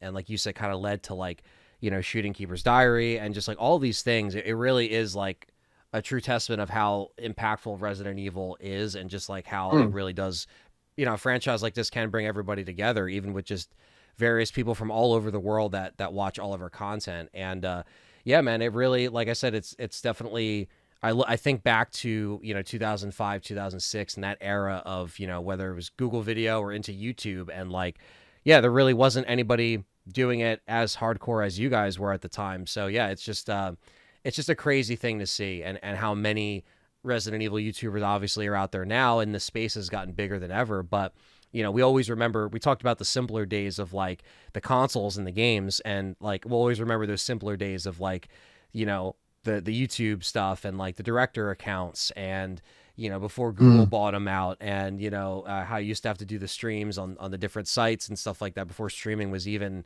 a thing, So yeah, it's just such a cool thing to see. And like, the fact that you've seen like the same faces or same people for that long is because, my channel's 16 years old, so it's not quite as long, but it's still the same thing where it's like I see people like that I've seen in the chats for so long. You're just like, holy crap, like you've literally like grown up with me, you know what I mean? Or like, it's kind of like it's the other effect as well. Like some people say that, and it's such a cool thing to see. And yeah, man, I that challenge that we did was probably my favorite stream I think I've ever done, like hands down. And I think I've told you that, like, just because it was really like a pinch me moment, at least for me. I know it was a lot of moving parts. I know it was a lot, especially because it was crazy. Yeah. Like you had a lot of, you had to do a lot of like upkeep during like seeing it from, I always knew there was a lot that went into it. And I always knew that like, you guys had expanded your production throughout the years. Like there's been better like audios or audio mixing, or like better, camera switching, like the capture cards, but like that wasn't always there. It was just like pointing the camera at the screen, and like that was the simplicity of it. But then when you get more technical and stuff, obviously there's more things that obviously can go wrong, or the things that you got to like keep managing. So it was definitely an eye-opener seeing it, how you had everything set up in there, and like just our setup day period, which was a really nice day to kind of get ready. And I thought my PS2 died, but thankfully it didn't. It's still here, and it still turns on. And it's good. It was just it was just power inverters or converters or whatever the hell, and dealing with all that was. Because we tried, I brought my PS2 because Luke was mentioning that, he had his GameCube, and we're like, oh, that'd be cool if I bring the PS2 for the, Survivor and having it for, I think it was RE3, I think originally I was going to play on it too. And then, yeah, it didn't work, and Nathan was able to open up the PS2 just to check it to see, and we thought it was dead, but thankfully it wasn't. But yeah, that just seeing like so much that went into it, and like also what you had to do with like obviously recording updates and taking the time out to do all that stuff while we were in the like mix of everything. that was incredible. I definitely think it was like the, you know, I don't know, just a peak moment for me. And like, you know, everything with like the RE4 race was so much fun. The RE4 remake race that we did.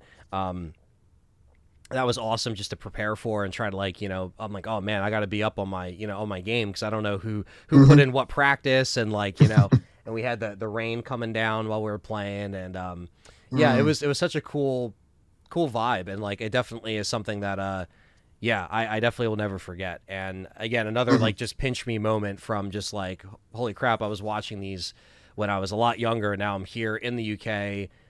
Obviously been able to, you know, experience obviously like your town, to see all of the other places you've taken me and Callie. Yeah, we're really grateful for that. And it's just been a blast every time we go back. It really does feel like a, you know, a home away from home, as I always say, like going over there, because it just feels like I just love the vibe. I love the culture. I like trying all the different stuff that we don't have over here in the States. But yeah, I always enjoyed it, man. And I think this, yeah, that last challenge last year it's crazy. It was over a year ago. It just flew by. That's why I was just like, holy crap. Like, you know, the channel just turned 21 when you mentioned it on the one stream. And I was just like, damn, it's just flies by faster and faster. Yeah.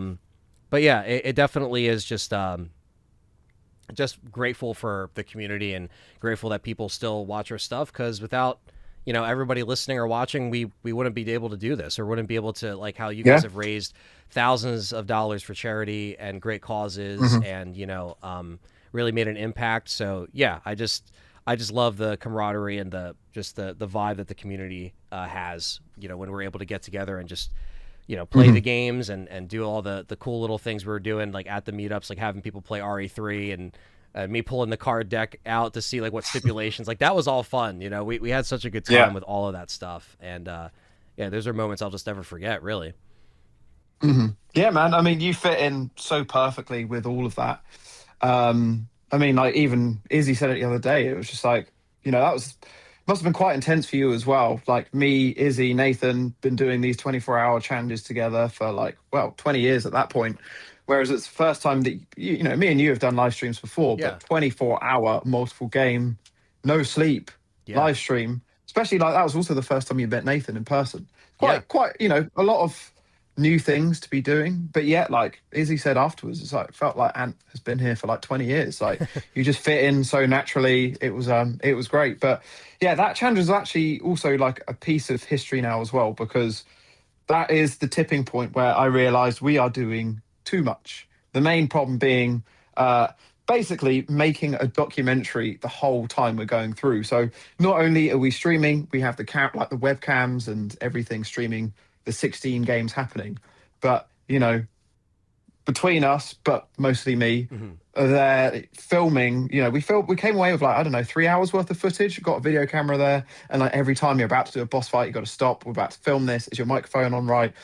Doing all of that whilst, you know, and the timer, the 24-hour timer, does not get paused when we're doing all that sort of stuff.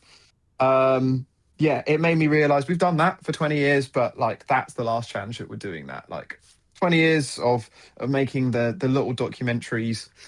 But yeah, that was the last one of those we'll be doing, because also it's just the process of actually being able to get the edit done is far longer than 24 hours. I said, I think that each finished challenge video, I think, takes about 100 hours of like going through all of that stuff and making it engaging and fun, and like getting all the times on screen and getting everything synchronized. It's a big edit project to do.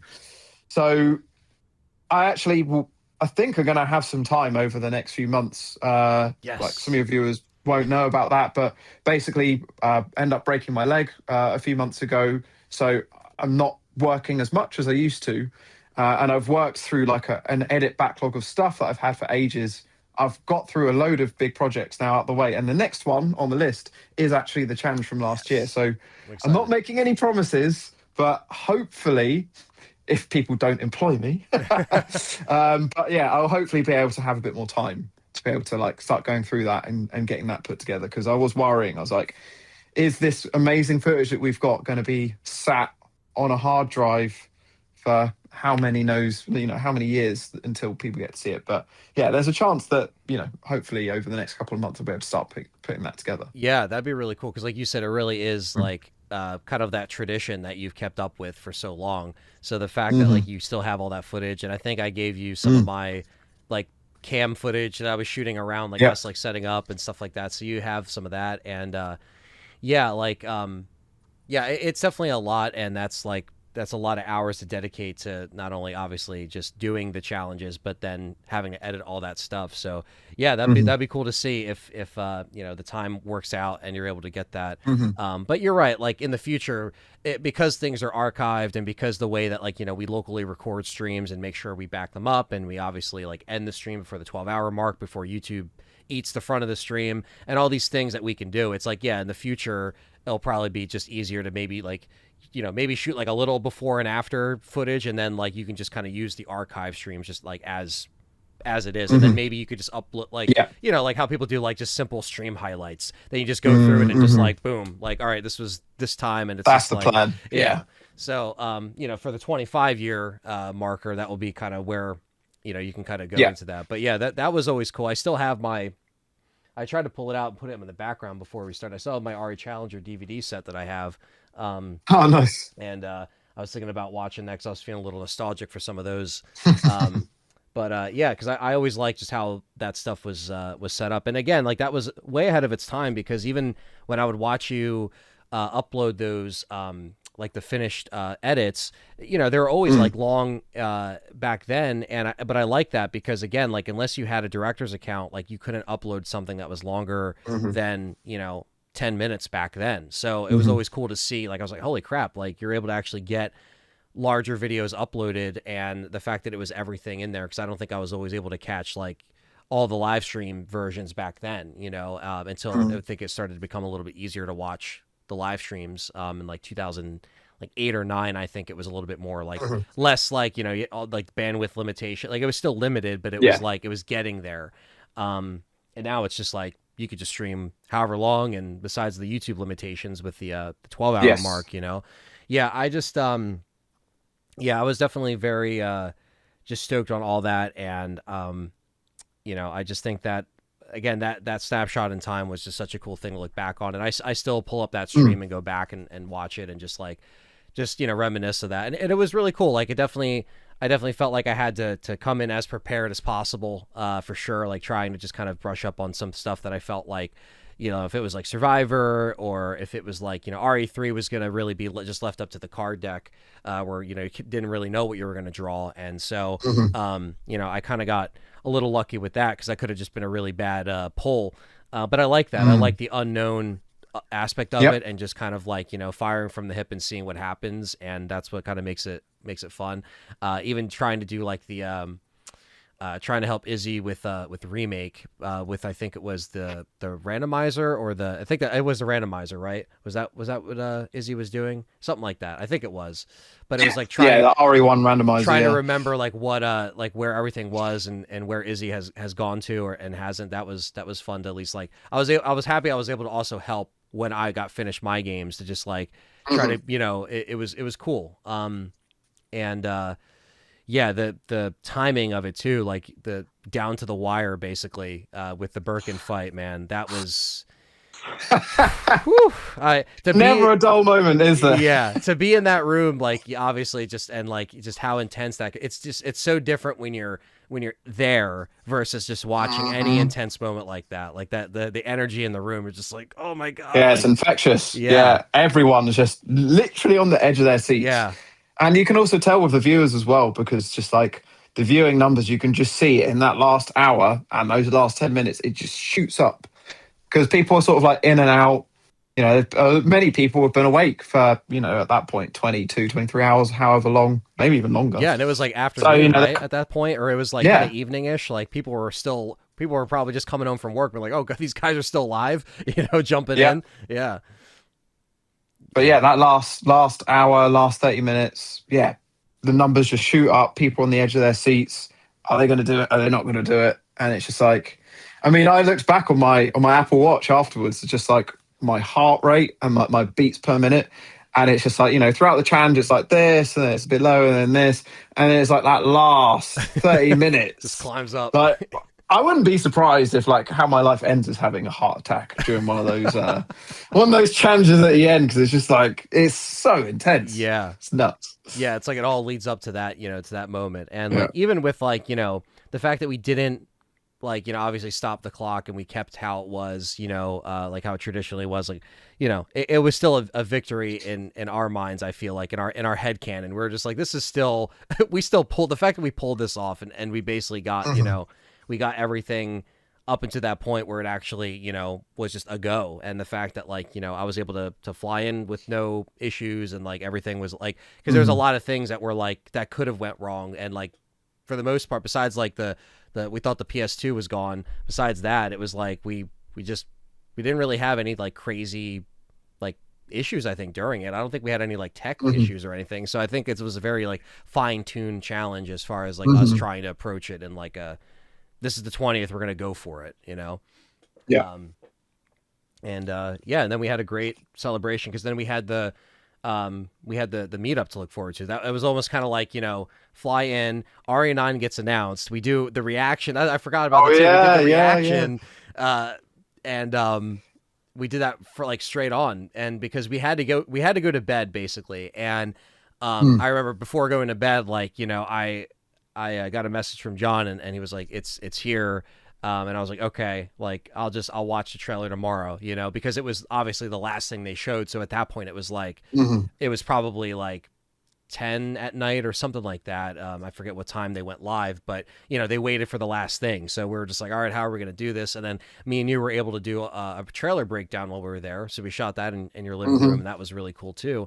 And I remember even back then you were saying, oh man, it would be really cool if, Leon does die, or like they actually do kill off a character. I think I remember in that video you were mentioning even back then, like they got to have some risk in here. They got to have, like nobody is safe kind of thing, like that vibe, So yeah, that was another thing that just kind of made like everything kind of line up. Like, wow, 20th anniversary of RE Challenger. We're all meeting up doing this cool thing. It's so unique. And then RE9 just comes out, and then it was just like full steam ahead. It was like all RE9 hype after that. Going back to Raccoon City, got everybody talking. So yeah, I feel like no matter what, and the rules are when Anthony goes away on a trip, then RE gets announced. It's like something happens. Everyone's like, Anthony, keep going away. It seems to be a thing, yeah. Yeah. But we made it work, and we turned it into some content, and we obviously everybody was kind of asking about RE9, I know, during the stream, but then we had that reaction to kind of be like, here you go, guys, like we're gonna just post it, and we had it all covered. So yeah, no matter what, we prevailed and got everything done. But yeah, it's definitely such a cool thing to see. Like I said, just the community, and the fact that like we're getting like consistent games, and I think that's the biggest thing, is like, because if the quality of the games dipped, then the community wouldn't be as engaged, and at least like with where Resident Evil is now, it's like if you don't really like the main lines, you got the remakes, and if you don't really like the remakes, you got the main lines, so there's enough out there. And I'm curious if they're ever going to go back to spinoffs again. Like, would you want to see them go back to maybe do like another Revelations 3, or I don't know, just another spinoff in general? Because I think that would be pretty cool. Yeah, I mean, I was never the biggest Revelations fan, if I'm honest. Like, it's not that I have a massive problem with it, but the games just didn't click with me as well as all the other ones did. So, but that's not to say that the door is closed. I'd be intrigued. They did Rev 3. I'd definitely give it a go and see what it's like. I think there is opportunity to have spin-offs, definitely. It's just making them relevant and have weight. I think the kind of games that I don't really like going into the RE universe is just like kind of forgettable stuff that doesn't really add anything to the bigger picture. Yeah. Whereas things which can clear up little parts of storylines, or, I was saying earlier about like all of these characters that have just kind of disappeared into nowhere, and we don't know what happened with them. Like a spin-off game where you play as Billy Cohen straight after Zero and you see what happens to him. Take my money. I'll give you a check. You can write whatever amount you want on it. I would take all my money. I would love to see that.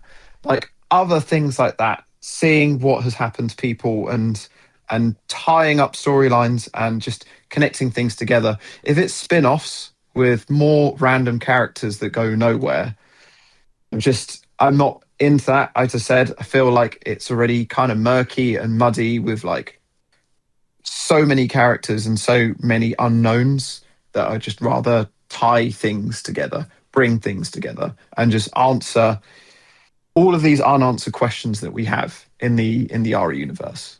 Yeah, definitely, because I think they kind of relied on like the CGI films in recent years to Mm, kind of like, well, we'll throw, Death Island. All right, we'll throw Rebecca in there. We'll throw Jill back in there for the first time in her post RE5 like mm, appearance. You know what I mean? But then it doesn't really. It's such a hour 20, hour 30 minute movie. So there's only so much you can do mm. to explain kind of like where these characters have been or where Rebecca has been and like all this stuff. Like that's why I think, yeah, like if you do have a spinoff where you have the right story and the right character to kind of fill in those gaps, like that would be great. But speaking of movies, I don't know if I even picked your brain. Like, have you been Mm. keeping up with some of the Zach Kreger stuff? I'm I curious. have. I'm curious to hear how you're kind of looking at this as somebody who clearly has shot a Ari fan film before and kind of had that vision. But yeah, how do you feel about Zach Kreger's Resident Evil so far? So I feel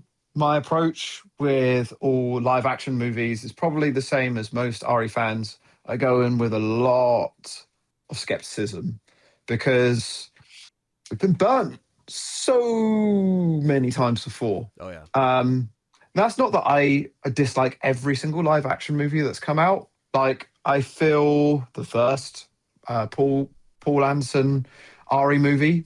Maybe it's because of when it came out. Maybe it's the nostalgia. I don't know, but there are elements of that film I really like. Yeah, me too. Apocalypse even more so. I think maybe because of Nemesis being in it, but I think just the general problem that we seem to have is the main characters not being utilized to their full potential. Apocalypse again is a perfect example of that. It feels like Jill is a sideline character to Alice, and it's all about Alice, and Yeah. Alice is in, you know, is the main strand of all of those movies.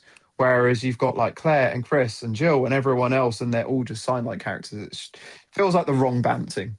Um, that has happened with like pretty much every other live action film we've seen so far, as well. Um, Zach Kreger, I am a fan of though. I really love Barbarian. I thought that was fantastic, and Weapons I thought was great too. So I really rate him as a director. I think he knows how to do horror. I think what my main problem is that I don't believe he understands the RE law properly. Um, from what I have seen through interviews and online media, he has played a handful of games, mostly RE4. He's Hmm. spoken a lot about loving RE4 and playing a lot of RE4. But I don't feel like a casual RE fan is really what the next director of a live action movie should be. It needs to be someone who understands. You don't need to have played every single game, but you need to have a really, really good sense of all of the lore. And I don't really understand what the point of doing making a movie that's in the universe, but like, again, it's like other characters doing other things. It's like, who really cares? It's like just it doesn't need to have the Resident Evil name on it. Like it could just be some other zombie movie, which Yeah. would then stand out a lot more because it's not trying to live up to this name. But as soon as you put the Resident Evil name on it, it's like, well, you need to do something that appeals to the Resident Evil fans. And by doing that, you need to bring in characters, you need to bring in environments, you need to use all of these, utilize all these things. But this movie doesn't look like it's got any, Resident Evil characters in it. It's not giving me loads of confidence. I think it's going to be a great movie. And, there are little things that we've seen so far, like little Easter eggy thingies, like shooting locks off the door and stuff like that, where I'm like, oh, that's cool. Yeah. But I'm not filled with load of confidence that I'm going to come away with this being like, wow, this is the best The Resident Evil best movie one. that's come out. Yeah. I just think it's going to be like, that was fun. But again, because it got the Resident Evil name on it, it really set a very high benchmark of what it was trying to live up to. And I don't know if it will. Also, I've just realised that I feel like I'm coming across massively negative in this podcast. I spent a long time pointing out loads of issues of RE9. I realised I didn't actually. I spoke a little bit about like Grace and daycare, like Yeah. the care centre and stuff like that being good. I don't want to come across too negative. There were a lot of other things in RE9 I did like. I did like what we did with Leon. I thought he was a great like complementary character. I think he did a really good like. I felt he really balanced the intensively survival horror sections with action. Like there would be like a breath of fresh air. It's like, now we can go and shoot something and we don't have to worry Yeah. about ammo and all of this for a little bit. And it balanced it really, really nicely. Um, but I do think live action is because we've just had so many negative experiences. And that's why, we did the Keeper's Diary. We wanted to show that it could be done. Right. And I feel we did show it can be done. Yeah. But yeah, it's just haven't seen it happen from Hollywood yet. So I'm intrigued, but yeah, I'm not going in with very high expectations. Yeah, it's definitely one of those things. Like when we go see it in September, myself, John, and Dustin, we're gonna definitely be like, okay, let's just go in and see what happens. We're gonna try to Mm, review a couple of the old ones beforehand, kind of just going mhm, back and watching the Paul Anderson films and just kind of like getting mhm, ourselves in that headspace. But yeah, it'll be very interesting to see. Like I want to see, what he can do with like the environments. Obviously it's very like wintry, it's like snowy, so mm, I want to see how he kind of mixes that up with like the different monsters that we might see. Obviously like the zombies coming through the doorway all weird, and like the big boy tyrant in the sewer, like I don't know what the hell that is. Like there's certain things where I'm just like, mm. I don't Yeah. know like where this came from, or like 'cause I know he wrote it with Mm, someone else as well, so I don't know if like they're just like throwing stuff in there. It's just one of those things where like there's always some kind of creative input that might necessarily like it could have just been left out and it would have been fine. Like it doesn't necessarily need to mm, change so much from the lore, like you said. And then like the fact that we're following this, everyday dude that's like, he could be just whoever and he's just going through this. Like, sure, maybe mm, that adds a sense of like he's not part of a special forces team. He's like an Ethan, like just an everyday dude.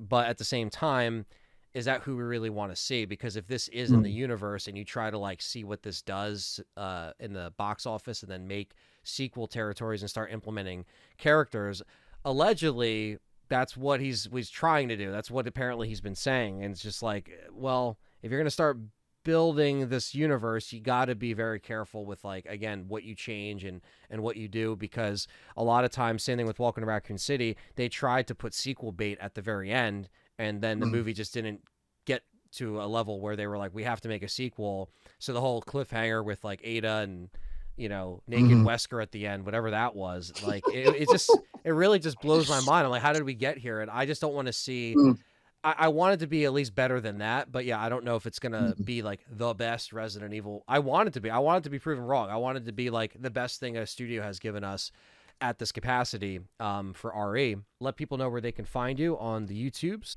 Yeah. Thanks for having us. So yeah, my channel is Resident Evil Challenger. So that's youtube.com/RE Challenger. Yeah, we've got a bunch of exciting streams coming up. I mentioned this new card deck challenge that we're doing at the moment, which Anthony had a go at during Mm-hmm. the 24-hour challenge that we did last summer. Although we've actually kind of revised what we're doing with that, and we've actually got a new booster pack of cards, which we're going to be introducing in a few weeks. But yeah, it's a very similar concept to like the dice lock, donate money. It basically interacts with like how we're playing, and then there's also like forfeits and benefits if we win or we lose. So yeah, it's a really fun concept, but we'll be doing Resident Evil 4 Original with the card deck challenge. And yeah, it will basically involve random stipulations, which will change every chapter, weapons being banned. So, all of a sudden we can't use the Red Nine, or some we can't use the Striker for the rest of the game, all these kind of things. So yeah, we've got a load of streams coming up that I think your audience would be interested in if they haven't checked them out before. But yeah, hopefully there'll be some more crossover collaborations in the future as well.